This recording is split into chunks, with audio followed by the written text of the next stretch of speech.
Madam నమస్తే అండి. మరి ఈ రోజున వైసీపీ నాయకులందరూ మాట్లాడుతున్నారు. జగన్మోహన్ రెడ్డి గురించి ప్రతి ఇంట్లో చర్చ జరుగుతుంది. ప్రజలందరూ మళ్ళీ జగన్మోహన్ రెడ్డి గారిని కోరుకుంటున్నారని చెప్పి మాట్లాడతానంట. ఏంటి నిజమేనండి దాని మీద? నిజమేనండి. ఎందుకంటే ప్రతి ఇంట్లో జరుగుతున్న చర్చ ఏంటంటే జగన్మోహన్ గురించే. ఎందుకంటే జగన్మోహన్ రెడ్డి గారు ఏ విధంగా చేశారని చెప్పేసి ఆ చర్చ మాత్రం బాగా జరుగుతుంది. జగన్ గురించి ఏ విధంగా మాట్లాడుకుంటున్నారంటే వాళ్ళ బాబాయిని చంపేశాడని చెప్పి ఒక విధంగా, దేశాన్నే దృష్టి పట్టించారని ఒక విధంగా, పిల్లల్ని చదివిస్తానని చెప్పేసి వాళ్ళని గంజాయికి మత్తుకు దారిగా అభివృద్ధి చేశాడని చెప్పేసి అదొక విధంగా, అలాగే ప్రజలకి కార్మికులకి ఏ పని కూడా దానికి ఇబ్బంది లేకోకుండా ఇసుక కూడా మీకు తక్కువగా అందజేస్తానని చెప్పి మాఫీ చేసినప్పుడు ఆ విషయం గురించి ఒకటి, అలాగే పని లేని వాళ్ళకి కూడా పని అభివృద్ధి చెందిస్తామని చెప్పినందుకు ఆ విషయం ఒకటి, తర్వాత తల్లిని చెల్లిని బయటకు తోచేసిన విషయంలో గురించి దాని గురించి ఒకటి, తర్వాత పిల్లలకి ఇంతమంది ఉంటే అంతమందికి వేస్తానని చెప్పి వేయలేదని చెప్పేసి ఒకరికి ఇంట్లో కరెంటు బిల్లు ఉందని చెప్పేసి నువ్వు ఆర్మీ అని చెప్పేసి ఉద్యోగం లేనివాడికి కూడా నువ్వు ఎంప్లాయీ అని చెప్పేసి తీసేశారని చెప్పి ఈ విషయాల గురించి అన్ని విధాలుగా అండి ప్రతిది కూడా మంచినీళ్ళు కూడా దొరకని పరిస్థితి గురించి అందరూ మాట్లాడుకుంటున్నారండి. ప్రతి డోర్ టు డోర్ మాట్లాడే మాటలు ఇవే. అంటే ఇక్కడ జగన్మోహన్ రెడ్డి గారు ఉంటేనే మన రాష్ట్రం డెవలప్మెంట్ అయ్యేది, పథకాలు కూడా ఒక టైం అయితే జగన్మోహన్ హయాంలో అని చెప్పి మాట్లాడుతున్నారంట. అది కూడా వాస్తవం అంటారా? వాస్తవే కదండి. మరి అన్నీ చేస్తానని చెప్పి అన్నీ కొల్లగొట్టిపోయాడు కదా, మరి అది వాస్తవే కదా. ఇప్పుడు కొండల్లో నుంచి గిరిజనులకు కూడా రోడ్డు వేపిస్తానని చెప్పి వాళ్ళని కూడా రోడ్డు లేకుండా చేస్తాడని చెప్పి అది కూడా వాస్తవే కదా. మత్స్యకారులు ఉన్నారు, మత్స్యకారులకు కూడా ఏ విధంగా అయినా కూడా మంచి చెడు నేను చూస్తానని చెప్పి సముద్రం అట్టెట్టం ముంచేస్తున్నాను, అది మంచితనమే కదా, మంచి పనే కదా చేశాడండి. అందరికీ ప్రజలకి రైతు భరోసా చేస్తానని రోడ్ల పైనకి వేలాది మంది వచ్చినప్పుడు కూడా వేలలో కూడా ఆత్మహత్యలు చేసుకుంటే కూడా వాళ్ళకి మద్దతుకి విషయంలో కూడా వ్యతిరేకంగా మాట్లాడింది కూడా అది మంచి పనే కదండి చేసింది. ఎన్ని రకాల మంచి పనులు చేసుకుంటూ చెప్పుకుంటూ పోతుంటే చాలా ఉన్నాయండి జగన్మోహన్ రెడ్డి గారి గురించి. మాట్లాడే కొద్దీ నవరత్నాలాగా వాళ్ళలాగా మాట్లాడుతూ పోవాల్సిందే కానీ నవరత్నాలు రాలుతూనే ఉంటాయి కానీ వాళ్ళ విషయాల్లో ఇంకా అంతకుమించి ఏమి ఉండదు ఇక్కడ. అంటే అసలు డెవలప్మెంట్ చేసిందే జగన్మోహన్ రెడ్డి గారు. రాష్ట్రం ఈ రోజున ఈ విధంగా డెవలప్మెంట్ అవుతుందంటే అది జగన్మోహన్ రెడ్డి గారి వల్లే అవుతుందని చెప్పి కూడా మాట్లాడుతుంది. నిజమేనది? అవునండి నిజమే. ఎందుకంటే మేము డెవలప్మెంట్ అనేది ప్రతి గతంలో రోడ్లు కూడా ఇక్కడ అడిగేస్తే భూమిలోకి వెళ్ళిపోతుంది, ఒక బండి వెళ్తుందంటే లారీ కుంగిపోతుంది, మనిషి నడుస్తూనే బొక్కలోకి వెళ్ళిపోతున్నాడు. మరి అభివృద్ధి చేశాడు కదండి. ఎన్ని రోడ్లు బొక్కలెట్టాడో, ఎన్ని కొంపలకి అభివృద్ధి చేశాడో, కనీసం చేసుకున్న పేషెంట్కి కూడా వాడి పేరే ఉండాలి, నా ఫోటో ఉండాలని పెట్టుకున్నారు, అది అభివృద్ధి చేశాడు కదండి. అలాగే ఇళ్ల పట్టాలు నీకు రిజిస్ట్రేషన్ చేస్తానని చెప్పి ఆయన ఫోటోలు పెట్టుకొని ఆయన బ్యాంకులో కబ్జా చేసి వెళ్ళిపోయాడు, అది మంచి పనే చేశాడు కదండి. మీకెందుకు చెత్త అభివృద్ధి, మీకు చెత్త లేకుండా చేస్తానని చెప్పి చెత్త కూడా అమ్మకానికి పెట్టుకొని చెత్త పన్ను కూడా వేసి చెత్త పన్ను మీద చెత్త అమ్ముకోవడానికి కూడా, అలాగే ఇంటింటికి 120 రూపాయలు 130 రూపాయలు ప్రజలు చెత్త వేసుకున్న దాని మీద కూడా మంచి అభివృద్ధి చేసి పన్ను దొబ్బాడు కదండి.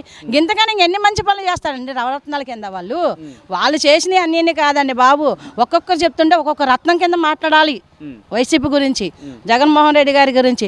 ఎందుకంటే వాళ్ళు ఏం చేసినా కానీ ఏ ఇంట్లో అయినా కానీ ప్రతి కుటుంబంలో కూడా ఇవాళ రోజు వరకు ఆ విషయాలే మాట్లాడుకుంటున్నాం, మంచి చెడు మాడు. ఎందుకంటే ఆయన చేసినవి అన్నీ ఉన్నాయి కదా మంచి పనులు, ఆ మంచి గురించి భయపడుతూ అయ్యో ఇలాంటి మంచి పనులు చేశాడు, ఈ మంచి పనుల గురించి మేము జాగ్రత్త పడాలని ఇప్పుడు మేము మంచి మాట్లాడుకుంటున్నాం. అది అంటే అసలు ఇక్కడ జగన్మోహన్ రెడ్డి గారు లేకపోతే అసలు మన రాష్ట్రం డెవలప్మెంట్ అయ్యేది కాదు, రోడ్లు పడేవి కాదు అని చెప్పి కూడా మాట్లాడతాం ముఖ్యంగా. మరేంటి నిజంగా జగన్మోహన్ రెడ్డి వల్లే మన రాష్ట్రం డెవలప్మెంట్ అవుతుంది అనుకోవచ్చా లేకేంటి? అవునండి అనుకోవాలి. జగన్మోహన్ రెడ్డి గారు అన్ని బక్కలెట్టి పోటేసి రాజ్యాన్ని కూలగొట్టేసి వెళ్ళిపోయినా కూడా ప్రజల్ని కూడా రోడ్డుపైకి ఈడ్చినప్పుడు కూడా మంచిగా చేసి వెళ్తున్నాడు కదండి. ఎందుకంటే ఎవరో ఎక్కడ ఉన్న వాళ్ళనో బయట లోపల ఉన్న వాళ్ళని కూడా బయటికి తీసుకొచ్చి లాక్కొచ్చిన ప్రభుత్వమే కదండి. ఇవాళ రోజు వరకు కూటమి ప్రభుత్వం కూడా ఎన్ని మంచి పనులు చేసినా కానీ, ఎన్ని విధాలుగా ఏదో చేసినా కానీ గతంలో చూసుకుంటాం మటుకు చిన్న పిల్లలకి ట్యాబులు ఇచ్చి గంజాయికి మత్తుకి డ్రగ్స్కి అన్నిటికీ అలవాటు చేసి మంచి పనులు చేశారు జగన్మోహన్ రెడ్డి గారు. ఆ ట్యాబులు ఇచ్చేసి ఇన్స్టాలో కూడా లేని వాడికి కూడా ప్రేమ అంటే ఏంటో తెలియని వాడికి కూడా చిన్న పిల్లలకు కూడా ప్రేమ పుట్టి వాళ్ళు అసలు అనకూడదు కానీ చాలా అసాధ్యబుద్ధిగానికి గురి చేశారు జగన్మోహన్ రెడ్డి గారు. ఇంకెంతకన్నా మంచి పనులు ఏం చేస్తాడండి జగన్మోహన్ రెడ్డి గారు. ఇప్పుడు చదువుకున్న వాళ్ళ గురించి అంటావా, ఇప్పుడు చదువు వచ్చాడు కూడా చదువు లేకుండా చేశాడు, ప్రైవేట్ స్కూళ్ళు పెట్టి ఇంగ్లీష్ అని. ఇప్పుడు ఇవాళ రోజు ఎవరు వచ్చారండి? ఏ స్కూల్లో అభివృద్ధి చెందారు? ఏ స్కూల్లో ర్యాంకులు వచ్చాయి? గవర్నమెంట్ స్కూల్ అయినా పేదవాళ్ళ స్కూల్ అయినా కానీ పేదవాళ్ళకంటే అభివృద్ధి అంటే ఉన్నత స్థాయికి మించి వచ్చింది ఇవాళ ర్యాంక్స్లో. అదే ఉన్నత స్థాయిలో చదువుకున్న వాళ్ళు ఇవాళ గవర్నమెంట్ స్కూల్లోకి వస్తే కూడా ఒక అక్షరం మొక్క కూడా చెప్పలేకపోతున్నారు. దానికి నిదర్శనం కూడా మా వాళ్ళే ఉన్నారు. ఇప్పుడు గవర్నమెంట్ స్కూల్లో కన్నా ఎంత మంచిగా జరుగుతుందో ప్రభుత్వానికి మొత్తానికి తెలుసు. ఏమి ఇప్పుడు గతంలో జగన్మోహన్ రెడ్డి గారు ట్యాబులు ఇచ్చేసి పిల్లలు చదువు నాశనం చేసి ఇంగ్లీష్ మీడియం అని చెప్పి ప్రైవేట్ స్కూల్ అని చెప్పి ఫీజుల మీద ఫీజులు పెంచేసి మంచి అభివృద్ధి చేశాడు. నష్టపోయింది ఎవరండి? ప్రజలు. అట్లాగే ఇప్పుడు ఉద్యోగం లేని వాళ్ళకి జాబ్ మాల విషయంలో చూసుకుంటే ఉద్యోగం లేని వాళ్ళకి కూడా ఉద్యోగం కల్పిస్తుంటే కూడా వాళ్ళని చెడగొట్టేసి వాళ్ళ మీద కూడా కావాలని బురద చల్లుతున్నారు వైసీపీ ప్రభుత్వం. మరి వాళ్ళు చేసే పనులు కూడా మంచి పనులే కదండి.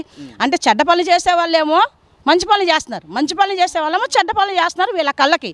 ఇప్పుడు ఎంత ఎదిగా కానీ ఇప్పుడు ఉద్యోగస్తులు నిరుద్యోగస్తులు అనేది ఎవరు కూడా ఎక్కడ ఉండకూడదని కూటమి ప్రభుత్వం ఇవాళ ప్రయత్నించి అలాగే చేశారు కూడా. ఇప్పుడు ఉద్యోగం లేనివాడు కూడా ఉద్యోగం ప్రతి ఒక్కరు ఉద్యోగం చేసుకునేటట్టుగా కల్పించారు. మరి కల్పించిన వాళ్ళందరూ చెడ్డ అవుతున్నారు. అన్ని చెడగొట్టి అన్ని విధాలుగా నాశనం చేసి వెళ్ళిపోయిన వాళ్ళు మంచి వాళ్ళు అవుతున్నారు. ఇవాళ డిఎస్సి విషయంలో కూడా వైసీపీ నాయకులంతా మాట్లాడుతూ మెగా డిఎస్సి అంటే 16,000 పోస్టులు ఇచ్చారు, కానీ దానిలో మొత్తం అవకతవకలు జరిగినవి.